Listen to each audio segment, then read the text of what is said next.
بسم اللہ الرحمن الرحیم۔ ساتھیوں، ایک اونٹ اور ایک گیدڑ میں گہری دوستی تھی۔ دونوں ہر وقت ساتھ ساتھ رہنے اور کھانے کا پروگرام بھی ساتھ ساتھ بناتے۔ ایک دن انہوں نے خربوزے کھانے کا پروگرام بنایا۔ خربوزوں کا کھیت دریا کی دوسری طرف تھا۔ گیدڑ نے اونٹ سے کہا، دوست، تم تو دریا کے دوسرے کنارے پر پہنچ جاؤ گے، مگر میں کیسے جاؤں گا؟ اونٹ نے جواب دیا، فکر نہ کرو، میں تمہیں اپنی پیٹھ پر بٹھا کر دوسری طرف لے جاؤں گا۔ دونوں دوست ندی کی دوسری طرف پہنچ گئے اور خربوزے کھانے لگے۔ گیدڑ کا پیٹ چونکہ چھوٹا تھا، جلدی بھر گیا۔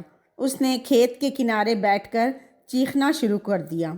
اونٹ نے گیدڑ کی منت سماجت کی، دوست ایسا نہ کرو، ایک تو ابھی میرا پیٹ نہیں بھرا اور دوسرے تمہاری آواز سن کر کسان آ جائے گا اور میری خوب پٹائی کرے گا۔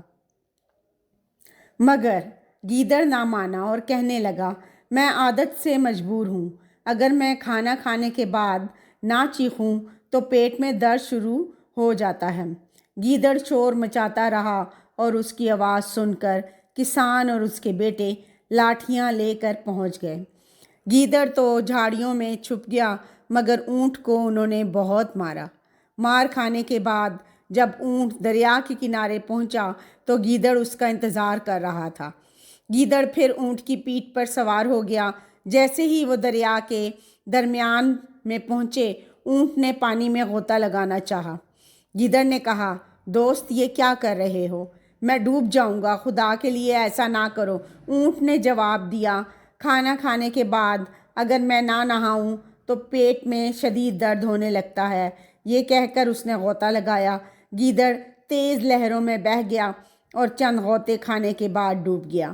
دوستوں، کبھی کبھی سزا کے طور پر بدلہ بھی لے لینا چاہیے تاکہ آئندہ ایسا نہ ہو، لیکن بہتر یہی ہے کہ جو ہم سے برا سلوک کرے ہم اس سے اچھے طور پر پیش آئیں۔ اس طرح اللہ دوسروں کے دلوں میں ہماری محبت ڈال دیں گے۔